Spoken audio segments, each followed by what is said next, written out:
출애굽기 37장. 브살리엘이 시팀나무로 궤를 만들었는데 그 길이가 2규빗 반이고 그 너비가 1규빗 반이며 그 높이가 1규빗 반이요. 그가 그 안팎은 순금으로 입혔으며 그 주위는 돌아가며 금으로 태를 만들었고 그가 궤에 금고리 넷을 부어 만들어서 네 모퉁이에 달았으니 이 편에 두 고리요 저편에 두 고리며 시팀나무로 채들을 만들어서 그것들에 금을 입히고 채들을 궤의 양쪽 고리에 꿰어 궤를 매게 하였더라. 그는 자비석을 순금으로 만들었으니 그 길이가 2규빗 반이며 그 너비는 1규빗 반이더라. 그는 또 금으로 두 그룹을 만들었는데 한 덩어리에서 두들겨서 만들어 자비석 양 끝에 두었으니 그룹 하나는 이 편 끝에 또 다른 그룹은 저편 다른 끝에 두어 자비석에서부터 양 끝에 있는 그룹들을 만들었더라. 그 그룹들이 그들의 날개를 높이 펴서 그 날개들로 자비석을 덮었으며 그들의 얼굴을 서로 마주보게 하여 자비석을 향하여 그룹들의 얼굴들이 있게 하였더라. 또 그가 시팀나무로 상을 만들었으니 그 길이가 2규빗이고 그 너비가 1규빗이며 그 높이가 1규빗 반인데 그가 그것을 순금으로 입히고 그 주위에 금으로 태를 만들었으며 또한 그가 그 주위에 손바닥 너비만한 턱을 만들고 그 턱 주위에 금으로 태를 만들었더라. 그가 상에 금고리 넷을 부어 만들어서 그 네 발에 있는 네 모퉁이 위에 달았으며 그 고리들을 턱 반대 위치에 달아서 상을 매는 채들을 넣을 자리가 있게 하며 그가 시팀나무로 채들을 만들어서 금으로 입혀서 상을 매게 하였더라. 그는 상 위에 있는 기명들과 그 접시들과 그 숟가락들과 그 사발들과 그것들을 덮는 뚜껑들을 순금으로 만들었더라.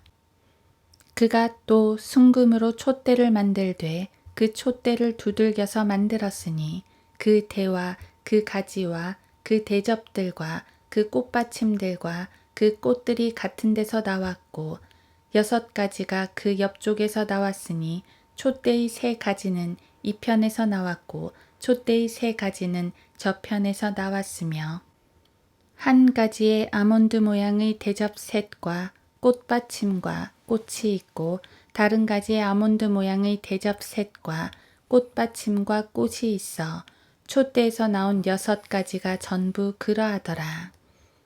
촛대에는 아몬드 모양의 대접 넷과 그 꽃받침들과 그 꽃들이 있고 촛대에서 나온 6가지를 따라 같은 데서 나온 2가지 아래 한 꽃받침이 있고 또 같은 데서 나온 2가지 아래 한 꽃받침이 있고 또 같은 데서 나온 2가지 아래 한 꽃받침이 있으며 그 꽃받침들과 그 가지들은 같은 데서 나왔고 그 모든 것을 순금으로 두들겨서 만들었더라.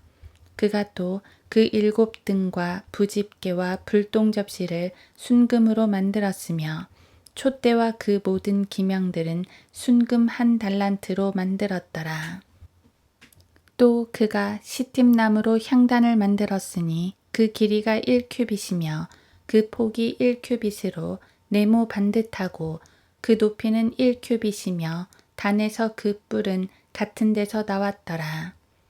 단 윗부분과 옆면들 주위와 그 뿔에 순금을 입히고 그 주위에 금태를 둘렀으며 그 태 아래에 단을 위하여 금고리 2를 만들어 그 양쪽 면 위 단의 2 모서리 옆에 붙여서 채를 꿰어 그것을 매게 하였으니 그가 시팀나무로 채들을 만들고 금으로 입혔더라. 또 그가 약제사의 기술에 따라 거룩한 붓는 기름과 향기로운 향료들로 순수한 향을 만들었더라.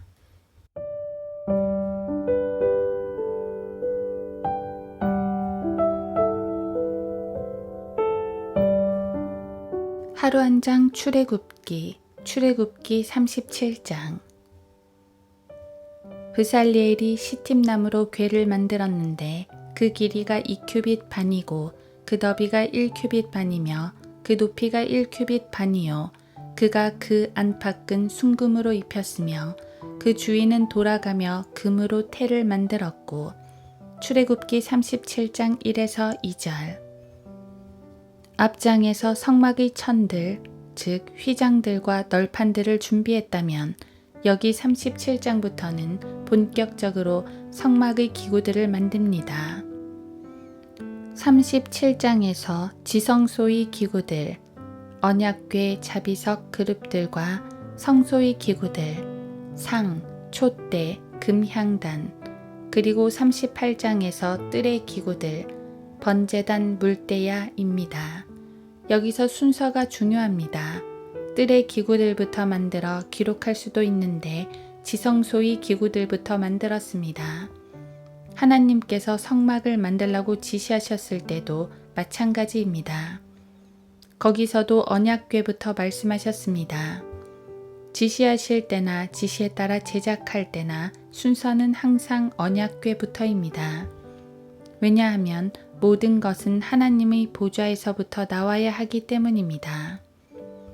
지성소엔 언약궤 하나만 있는 것 같지만 자세히 보면 셋으로 나뉘어져 있습니다. 아래에 있는 기본 박스가 곧 언약궤입니다. 그리고 그 위에 언약궤 면적과 딱 맞는 금판을 하나 얹습니다. 이것이 자비석입니다. 하나님께서 좌정하시는 좌석, 즉 보좌가 되는 것이지요. 이 자비석 위에는 양옆으로 그룹 둘을 놓습니다. 하늘에 있는 보좌에는 그룹 넷이 있습니다. 그룹들은 날개를 펴서 자비석을 덮고 있는데 그 모양이 마치 하나님께서 보좌에 앉으시어 그룹들이 호위를 받는 형태가 됩니다. 어쨌든 언약궤와 자비석과 그룹들은 하나로 연결되어 있습니다. 따라서 언약궤는 곧 하나님의 보좌이기도 합니다. 지성소는 그렇게 하나님의 임재의 장소가 됩니다. 하나님께서 임재해 계시기 때문에 이곳은 지극히 거룩한 곳, 즉 지성소가 됩니다. 이곳은 아무도 접근할 수 없는 곳이며 오직 대제사장만 1년에 단 한 번 들어올 수 있습니다. 그것도 속죄 제물의 피와 향을 갖고 들어와야 합니다. 조금이라도 규례를 어기면 대제사장이라도 죽음을 면할 수 없습니다. 정말 엄격한 곳이고 무서운 곳입니다. 그런데 그 안에 있는 보좌의 이름을 기억하십시오. 자비석입니다. 심판의 보좌도 위엄의 보좌도 아니고 자비의 보좌입니다. 이곳은 하나님께서 백성들의 죄를 용서하시는 자비의 장소입니다. 그러므로 아주 은혜로운 자리입니다.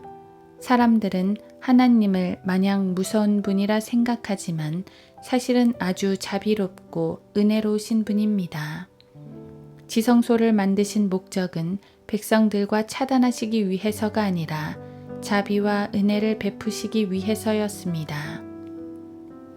하나님의 보좌는 구원을 주시는 자리입니다.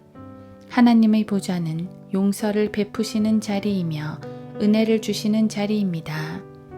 그분의 보좌는 능력을 행하시어 성도들을 보호하시는 자리이며 기도를 응답해 주시는 자리이며 온갖 좋은 선물들을 주시는 자리입니다. 생명의 양식과 생수는 그곳에서 나오며 지혜와 힘도 그곳에서 나옵니다. 진리와 빛과 사랑과 공의, 모든 것들이 그곳에서 나옵니다. 그래서 성경은 그러므로 우리가 은혜의 보좌로 담대히 나아가자. 이는 우리가 자비를 얻고 필요한 때에 도우시는 은혜를 발견하기 위함이라고 말씀하십니다. 히브리서 4장 16절.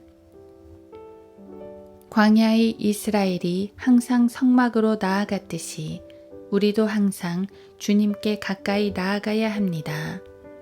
살아계신 주님과 동행하면 됩니다. 그러면 항상 은혜를 누릴 수 있습니다. 하나님께 가까이 가야 한다. 은혜는 그분의 보좌에 있기 때문이다.